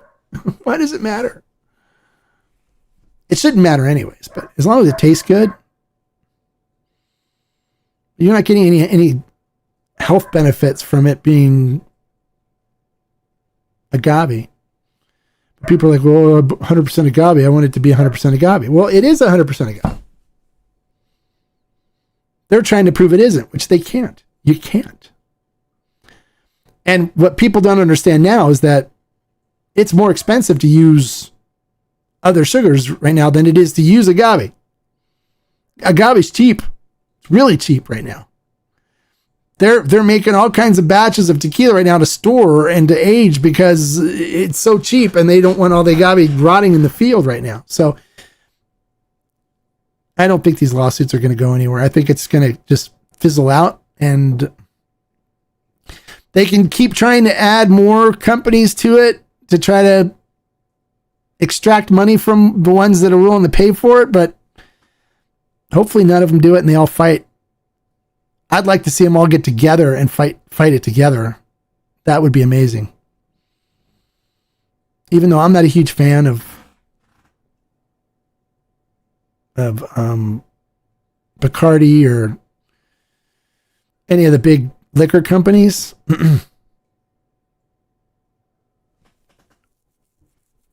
But in the 70s, we were drinking Jose Cuervo, and we don't even know what was in that crap. It was like gasoline. And we're still alive. It's fine. So I don't think anything's going to come of the lawsuit. We'll see. But I think there's big grifting going on right now. And you guys that are paying attention to what paid influencers are saying, and panels of people, panels of experts, you're being played. Don't fall for that stuff.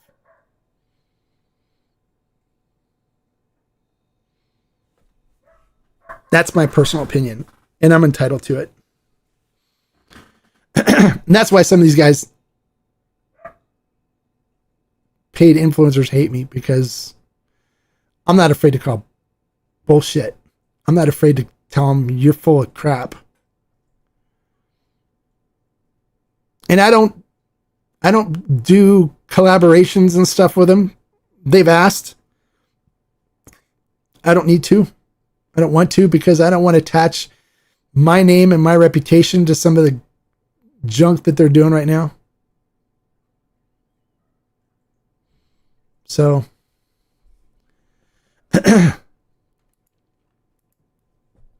what do you think of the overall downward trend in alcohol? Seeing a lot of report news on how it's down significantly from previous generations. Yeah, it is down from previous generations. I think it's a fad. I think it'll change.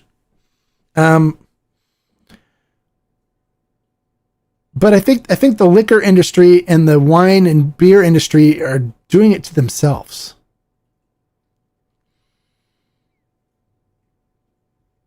That's what I think. I think, and they're doing it to themselves by some of the pricing and stuff on things that's going on right now. Like for tequila, right? Tequila, agave now was like 5 cents a kilo, which is cheap. It's dirt cheap. You can produce bottles of tequila and stuff for really cheap. But yet, it's $49 for a bottle of Blanco, right? $49.50. When it should be $29.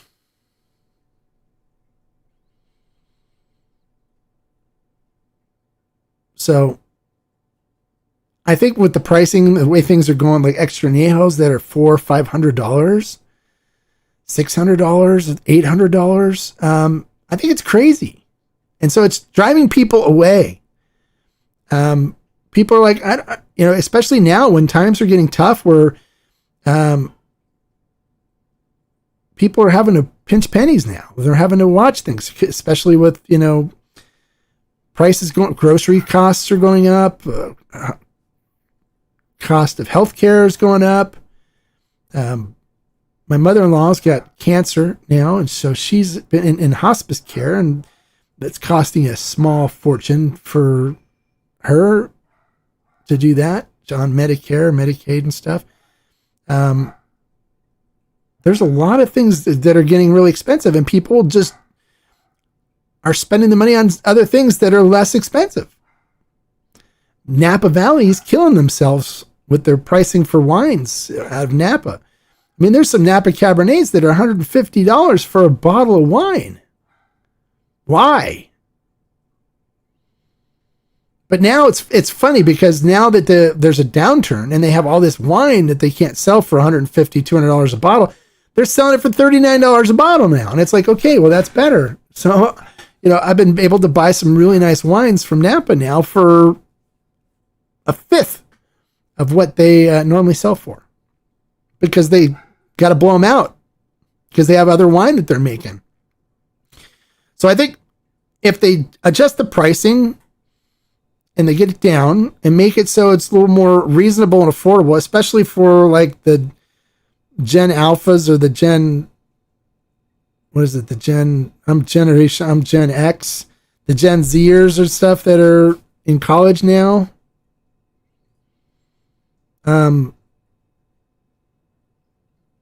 I think they'll start drinking. I think they'll drink. They'll enjoy alcohol. I know my daughter's in college right now at Washington State, and there's people drinking all the time up there, partying and stuff. But they're buying the cheap beer. They're not buying the good tequila. They're buying the bulk stuff, cheap stuff, because it's more affordable.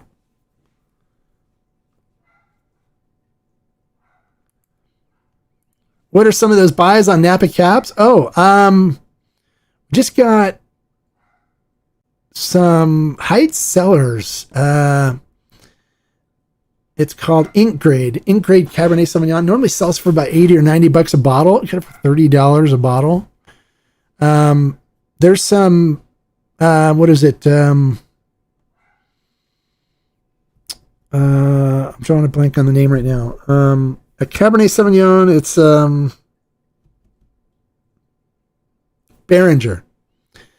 Behringer Select Cabernet Sauvignon. Normally like $165 a bottle. I got it for $45 a bottle. Bought a 6-pack of it. Great stuff. There's a setting Cabernet Sauvignon. Normally like $140, $150 a bottle. Got it for $30 a bottle. So you're getting some really good pricing on some really good Cab Sauvs and higher end Napa wines right now, which are great. So they're dumping this stuff because they can't. It's not moving, and they need to move it because they have new inventory coming in from what they harvested this year and stuff. So lots of good deals to be had. And I think we may see that happen in the tequila world, where once these tequila brands have huge inventories of tequila, they're going to have to move it. Otherwise, they'll be paying, for it to be warehoused, and it'd be costing them money. So we may see prices come down, but on the stuff that is hyped a lot, you probably won't. And what they'll do is they'll limit how much is coming out onto market to create the FOMO effect. You oversell it, understock it, so then people are like, "Oh, it's finally in stock. I need to buy it before it's not in stock anymore." Stuff like that. They'll do that to try to keep the price up. There's all kinds of ways, and then they'll do like special releases where, this one's got it's.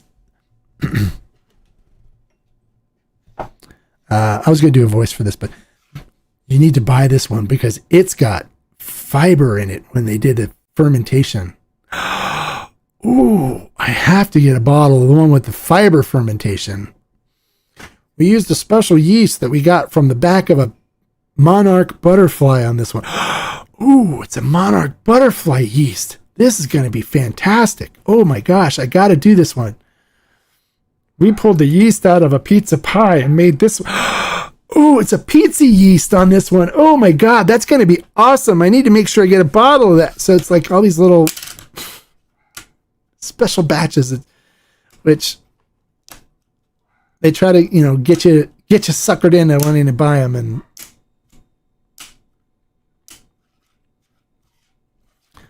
ooh, we're going to put the old retro label on it and sell it for 3 times what it normally sells for. Stuff like that, There's gimmicks, and they're all gimmicks. It's a bottle of tequila, for criminy sakes. Drink it and enjoy it. Don't get caught up in all the BS.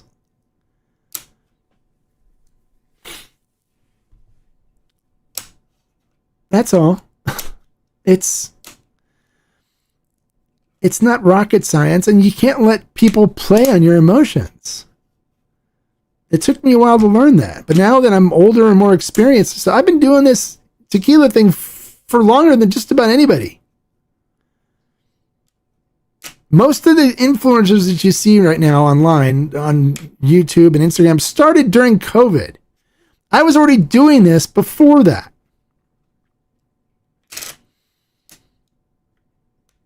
I've been to Mexico a lot more times than a lot of them have. And I've been to Mexico and visited with the tequileros and did projects and stuff a lot more than any of these other guys have. Now, there was one guy who was doing reviews and stuff that didn't make his trip until after I had been there 4 or 5 times. He made it his first trip there. So I'm not going to mention any names or anything, but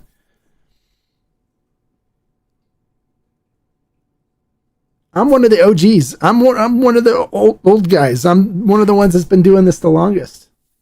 So I don't have anything that I need to do to prove myself. I've proved myself a lot to people. And so I'm going to tell you the way things are. And so a lot of the stuff they're feeding you is bullshit. It's a lot of bullshit. So don't get caught up in it. Be smart.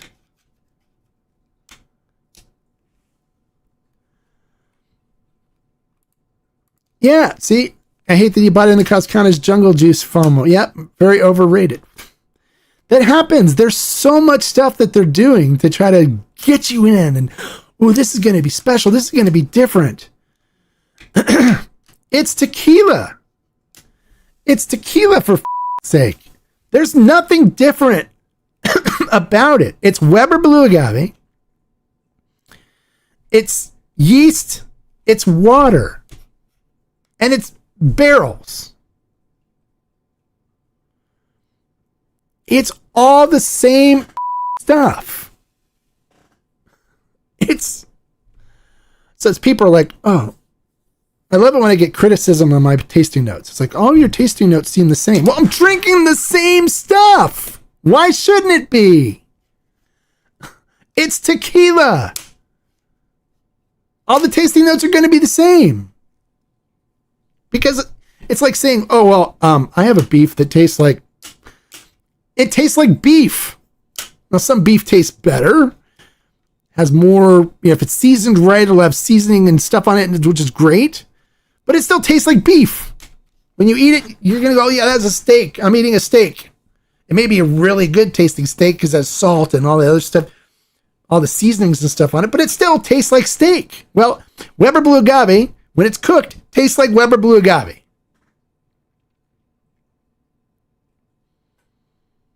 Just like wine, tastes like wine. We have a Cab Sauv, it's going to taste like a Cab Sauv. Now, different Cab Sauvs will taste differently. They'll have different flavor profiles, different nuances to them, just like the tequila does. But in general, a lot of the tasting notes you're going to get are the same. Just like if you look at tasting notes on Cab Sauvs, you're going to see a lot of the same tasting notes in them. You know, raspberry, strawberry, tart cherry, cassis, currant. You're going to see a lot of the same stuff because it's the same grape, but there may be some terroir, you know, that's involved in it and stuff like just like with tequila. But primarily the tasting notes are the same. So when I see these things where they're like, ooh, I'm getting lilac and rose petal and wet cement and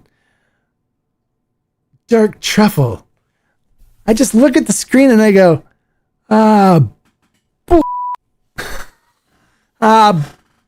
what's that kid that has that Instagram thing where he's like sitting in his chair in the back of the thing and he goes,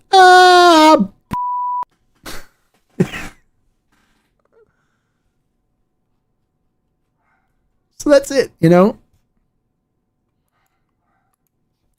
The only difference I've noticed significantly in between standard and high proof tequila. Well, you're going to get more flavor. You get more flavor from high proof because it's not diluted down. So it's easier to pick out some of the other softer notes in it because it's so strong. It's stronger. So like when people talk to me, like when I'm in Mexico and I'm talking to the producers and stuff, they're like, so why do you like high proof? And I go, más sabor. And they go, yeah, absolutely. Which más sabor means more flavor. And I agree with you 100%. More flavor. That's it. It's not diluted. You're not putting water in it. That's why when we did the Carrera, we didn't put any water in it.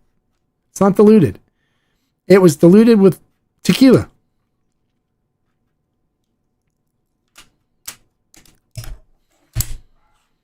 So just realize that they're feeding you mierda. They're feeding you bullshit. Oops, I didn't beep it. Understand that and be able to call it. That's the problem. Is too many people believe too many things that they see now without looking into it and calling bullshit. You need to do that. People need to do that now.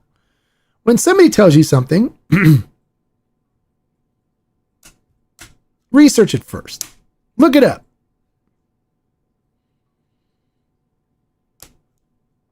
And validate it first. And if you can't validate it, call bullshit.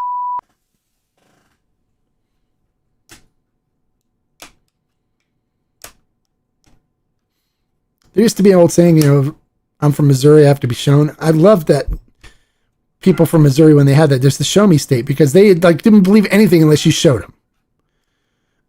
And being a Gen Xer, we didn't have fake stuff on the internet when I was growing up. So if somebody told you something, they had to show you.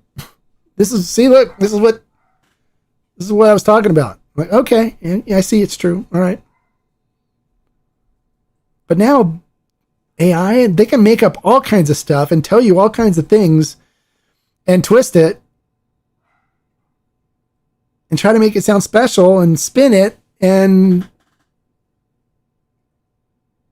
most people take it for being serious and not understanding that it's baloney.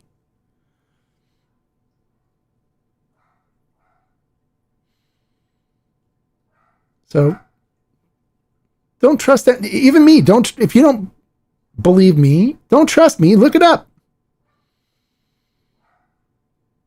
I challenge you to look it up. When I do a review on something, I give you information. You don't think I'm right? Look it up. Ask the producer. Find out. If I'm wrong, let me know.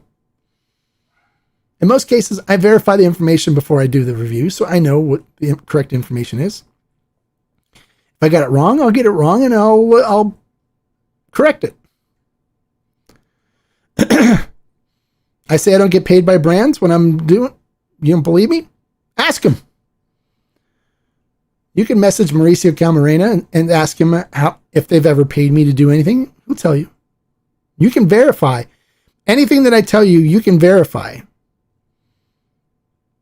You can send a message to Carrera's Instagram account and ask him, have you ever paid for the Tequila Hombre to do any commercials or anything for you?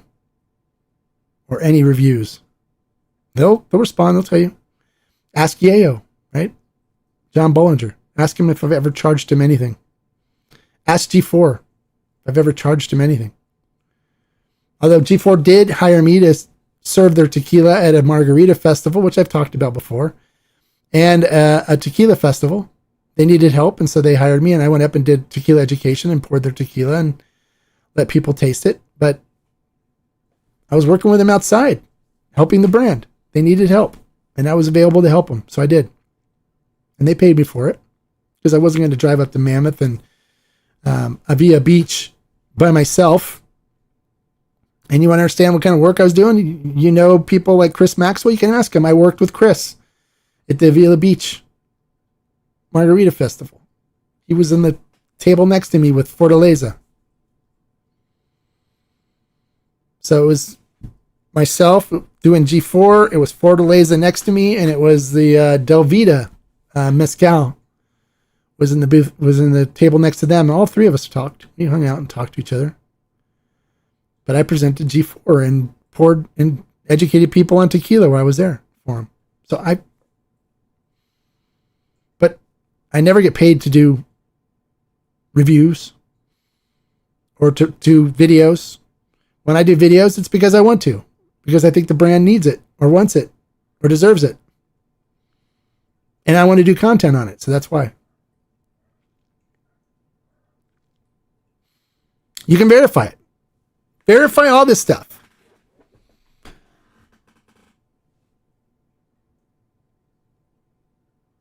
And then if you don't like something, don't be afraid to post, hey, I don't like this. This is not,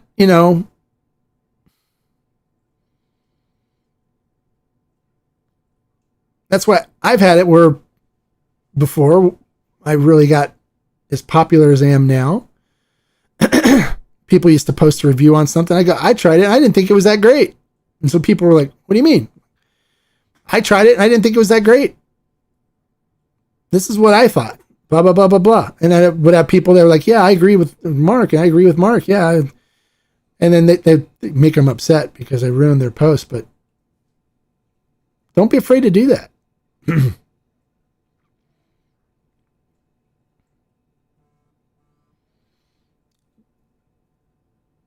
There's a lot going on in the tequila world, and they're pushing to get your dollars now. So be prepared to get an influx of a bunch of people, a bunch of stuff happen and try to compete for your dollars, because it's not as crazy as it was before with how many people are buying tequila. The sales are dropping,